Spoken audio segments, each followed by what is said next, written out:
শুভ সকাল। আজ সোমবার ১৫ পৌষ ১৪৩১ বঙ্গাব্দ, ২৭ জমাদিউসানি ১৪৪৬ হিজরি, ৩০ ডিসেম্বর ২০২৪ খ্রিস্টাব্দ। ঋতুর পালাবদলে প্রকৃতিতে চলছে শীতকাল। আপনার পরিবারের বয়োজ্যেষ্ঠ এবং শিশুদের প্রতি শীতের এই সময়টাতে বাড়তি নজর দিন।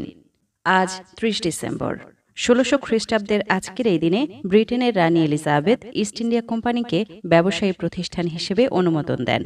১৯২৯ খ্রিস্টাব্দের আজকের এই দিনে জওহরলাল নেহরু ত্রিবর্ণরঞ্জিত জাতীয় পতাকা উড়িয়ে ভারতীয় কংগ্রেসে ঘোষণা করেন পূর্ণ স্বাধীনতাই ভারতের লক্ষ্য।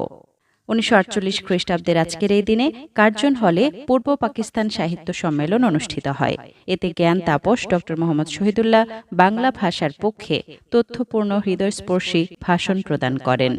২০০৯ খ্রিস্টাব্দের আজকের এই দিনে সুপারমুন এবং চন্দ্রগ্রহণ একই সঙ্গে ঘটেছিল।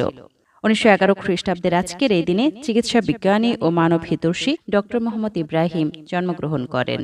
এবং ২০০৬ খ্রিস্টাব্দের আজকের এই দিনে বাংলাদেশের প্রখ্যাত কণ্ঠশিল্পী শেফালী ঘোষ মৃত্যুবরণ করেন।